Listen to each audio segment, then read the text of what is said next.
The skills and competencies that CPAs need today have been rapidly changing. So the National Association of State Boards of Accountancy, or NASBA, and the AICPA have joined forces on a project called CPA Evolution to determine if the licensure process needs to change as well. And I'm here with Carl Mays to talk about more about CPA Evolution. So Carl, can you tell me more about what the project is? Yeah, so CPA Evolution, as Michelle just mentioned, is a joint initiative between NASBA and the AICPA, and it's really focused on licensure. It's about, we look at the trends in the environment today, we look at, the competencies that are changing for CPAs. What does that mean for our licensure model, and should that licensure model evolve? And this is really looking at newly licensed CPAs, not current CPA licenses. Yeah, that's right. And that's a common question that we get in the initiative is, I'm an existing CPA, how is this going to affect me? And really the answer is it's not, other than, your interactions with newly licensed CPAs. It will, however, at least in our vision, materially impact the path to CPA at the end of the day. So can you tell me more about what has happened with CPA Evolution so far? Yeah, so we started back in 2017, and we just had some brainstorming meetings with NASBA and so on. We came out with an initial concept in 2018 and got feedback on that concept, and formed a working group of various different stakeholders. Learned more from them, and then in 2019 we rolled out some guiding principles, and those guiding principles laid out some high-level thoughts around what needs to happen with licensure in order to continue to protect the public, in order to keep the CPA strong and relevant in the future. And we heard from over 2,000 stakeholders in our attempts to gather feedback around those principles. So it really was a robust campaign. Now we're kind of at the point where we're developing some thoughts that we need additional feedback on, a possible alternative to our existing model, and we'll be gathering feedback on that, for time to come. So over 2,000 stakeholders, that's a lot of different people. So what type of different groups did you hear back from? Yeah, it was a lot of different people. So we had 20 different discussion groups with all kinds of different stakeholder representatives. We heard from AICPA Council, we heard from state boards, we heard from over 100 academics, as well as the leadership of AAA and AACSB. We heard from 30 state societies, from small firms and sole proprietors to medium-sized firms and the Big Four. We heard from students, we heard from technologists, we heard from CPAs working in B&I, working in nonprofits and governmental entities. So we really did kind of run the gamut in gathering feedback. So did you hear any common themes from the feedback you got? I know it was a wide variety of different stakeholders, but any key takeaways? Yeah, and there was a ton of takeaways, and we really appreciate everybody who gave us feedback, and we learned a lot throughout that process. I think some of the main things that we learned, first of all, there was a common belief that licensure does need to change based on what we're seeing out there in the environment. There's a belief that technology should be further integrated into our exam and into our curricula, but there was also, the input that, and at least for me, this was maybe the biggest takeaway, that while a lot of our principles were based on the premise that technology is so important to our future, we need to integrate that into the profession, what we heard is that is important, but there are other factors that we need to consider as we develop a new licensure model as well. We need to think about the growth in our requirements. We need to think about the responsibilities of existing, CPAs, newly licensed CPAs. We need to think about tech as well, and then come up with a solution that kind of addresses all of those trends. Mm-hmm. So you mentioned the growth and responsibilities and knowledge that newly licensed CPAs have to have. Can you talk a little bit more about that? Yeah, so since 1980, there are 3 times as many pages in the Internal Revenue Code. There's 4 times as many accounting standards. There's 5 times as many auditing standards. So just in the career of one CPA, our body of knowledge that we have to know has just dramatically ballooned. And then, what we also heard from a lot of firms is the things that I used to do as a staff auditor when I first got out of school. A lot of them are being done by paraprofessionals. They're being offshored.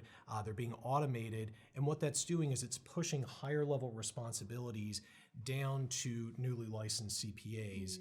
You add in the fact that from a tech perspective, we're hearing systems knowledge is so important, understanding of controls and understanding of analytics. It really is a completely different and much broader body of knowledge than maybe we started with from a CPA perspective. So you put out the principles, got a lot of feedback, heard these common themes. What did NASBA and the AICPA do next with that?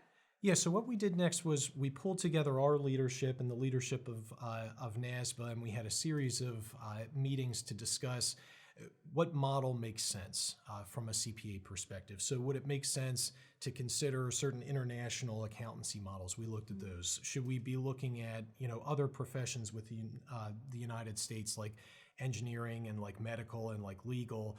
We looked at those models and we looked at the primary components of those. And then what we did was we kind of mixed and matched a series of different models to come up with what we think is the right solution for CPA. So can you tell me a little more in more detail about some of the options you considered as far as making the licensure model work with this ever-growing body of knowledge that you mentioned? Yeah, so the one model that we thought was pretty close to what would be best for CPA purposes was engineering. So we looked at the engineering model for professional engineers, and they have an interesting approach where they start with a fundamental exam that's pretty consistent from one group of engineers to another, and then they branch out and they take disciplines. So let's say I'm a nuclear engineer, I would take the same fundamental exam as a structural engineer, but then I would take a nuclear discipline, whereas he would take a structural discipline, and both of us at the end of the day get the same license. We both get a professional engineer's license, and I think an important fact to know about that, or important thing to consider, is professional engineers, once they get licensed, competency dictates what they can do, what they can sign. Just like from a CPA perspective, competency in the code of conduct dictates what we can do today. So that's a common question when we talk about evolution, is who can sign audits, who can sign an assurance engagement or an attest engagement. And from an engineering perspective, the way they approach that is, if I'm going to stamp an engineering plan or sign an engineering plan, I have to be competent to do that. I have to comply with the code. So, it sounds like the engineering model was a good inspiration for the CPA profession. So with all of these things considered, all the feedback you got, all the options you considered, what model is NASBA and the AICPA proposing for CPA licensure? Yeah, so if you look at the slide, it kind of demonstrates what we have in mind. And the idea is we would have a core, a strong core of accounting, audit, tax, and technology. And then after taking the core and passing the core, you would take one of three disciplines. And the disciplines that we have in mind right now are tax compliance and planning, business reporting and analysis, and information systems and controls. And then regardless of which discipline you select, at the end of the day, you would get a CPA license just like any other CPA license. You would be, you would have all the rights and privileges of any other CPA. So everyone takes this same common core. That's right. Everybody takes the same common core, and the thinking around that core, a lot of folks have asked, what's the composition of the core? And the reality is, it's going to be determined by CPA exam practice analysis. It's going to be determined over time, but it's going to include some of the key components that we heard through that feedback have to be included in the core for CPA because it's part of who we are. Technology is important, but we can't forget that we're accountants, we're CPAs, so accounting's got to be in there. You have to have audit in there because that's our reserve service. And then tax. Tax is a big part of who we are. A lot of practices are half and half between assurance and tax. So we felt like those four areas were the right ones to include in that core. And you mentioned, they all take the same common core, this robust common core, and each pick one discipline on top of that. But everyone gets the same CPA license. It's not going to be, CPA-audit, CPA-tax, anything like that.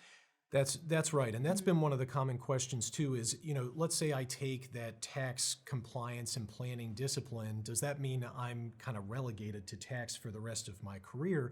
And the answer is no, you're not. By demonstrating the competencies in the core, you've demonstrated that you have that fundamental knowledge that's necessary. And then once you go out to the disciplines, you've demonstrated more advanced knowledge in that particular area. But if I want to switch, for example, from tax to audit, I could still do that without going back and taking an additional discipline, really without anything beyond, just demonstrating the competency that's required by the code. Mm-hmm. So why this model? Why are we proposing core plus discipline? Yeah, we feel like there's a lot of benefits to this model, guys, from a CPA perspective. I mean, first of all, we feel like it's responsive. Maybe, the biggest thing that we heard as we were laying out those principles for the profession and hearing back from all those stakeholders, it's don't forget who we are, and make sure that our core is strong and solid, so that a CPA is a CPA. And we were really focused on that. So we feel like it's responsive. We also feel like it gives us a degree of flexibility in the future so that the exam can evolve. You think about, that concept that we talked about a second ago. You've got a body of knowledge that's growing and growing. We talked about a couple different ways to address that. And one way is you could just stretch the exam, and then you have limited coverage of all these different very important areas. It ends up watering things down. You could grow the exam or grow the curriculum by adding a 5th section or adding 30 more specified credit hours. But that's not a sustainable solution over time. As long as complexity is driving our body of knowledge to grow, you can't just grow the exam every time that happens. So we feel like this gives us the flexibility to change with time, to add new disciplines, take disciplines away as complexity drives changes in our marketplace. And then, last 2 things I would mention with it, the first one is I feel like it is reflective of what's out there in the marketplace, and it's going to help us protect the public. We're hearing that increasingly these newly licensed CPAs need deeper knowledge in these areas like tax and reporting and analysis and information systems. And if we, trying to find somebody who has deep knowledge in all 3 of those areas, you're really looking for a unicorn. So this allows us to meet the needs of the market, protect the public, and the last thing that I would mention is it still results in one CPA. So it's not CPA-audit, it's not CPA-tax. We don't splinter the credential. Everybody gets the same CPA. And it's really due to that strong core that everyone would share. Yep, strong core plus advanced knowledge in one of the 3 pillars of the profession. So we have a proposed licensure model. What happens next for CPA Evolution? Where do we go from here? Yep, so it's a good question. So we've already started gathering, feedback on this model. We exposed it to council, AICPA council, and to state boards of accountancy back in the October timeframe, and we got some great feedback, a lot of support from those 2 groups. We've reached out to various different stakeholder groups over the past 2 months or so, and lots of good feedback from those groups as well. And again, lots of support. So we feel like the feedback has been really solid. Moving forward from this point, we'll continue to seek feedback. So absolutely, anybody who's listening, please provide us with your feedback. I personally read everything that we get, every single email that we receive. So really looking forward to hearing from the folks out there, but we'll continue to expose it to different stakeholder groups. We'll put meat on the bones. We'll kind of build out. So if this is the model, what does it look like in the core? How many sections are in the core from an exam perspective? What we would envision from a curriculum perspective? How might that impact universities and academia? And as we put that meat on the bones, we'll continue to get feedback from regional council up through May council and then into June, where our goal is to have a final model that we've decided to move forward with by the summer of this year. But this wouldn't be implemented this summer. No, so it's a good question. So, we get lots of emails from students, and if there's any students out there, asking that question. So this is a multi-year effort. If you're thinking about starting to study for the CPA exam, do not hold up your studies for the CPA exam because of CPA Evolution, because, you think about all the stuff that would have to change in order to implement something like this. You're talking about multiple years to change curricula, changes to rules in states, laws in states, the development of a new exam and new discipline exams and so on. So this really is a multi-year effort. in order to accomplish all of it. And that implementation would start as soon as we nail down the model that we want to move forward with. Mm-hmm. So you mentioned earlier that you read every single piece of feedback that comes in. If anyone watching this has more feedback, where can they send it to, where they can find more information? Yeah, so in terms of finding information, check out evolutionofcpa.org. So that's a dedicated website that we share with NASBA. And I just want to beat home, we really are working hand in glove with NASBA throughout this initiative. They've been great, and they've been actively involved in all of it. So that's our joint website around this effort. And then if you want to send us feedback, you can email it to feedback@evolutionofcpa.org. Great. Well, thank you so much, Carl, for joining us, and thank you all for watching. It's a really exciting time for the profession right now. So really, I'm glad you guys are listening and hearing about it. And the link that Carl mentioned, evolutionofcpa.org, will be in the comments below if you'd like to learn more. Thank you.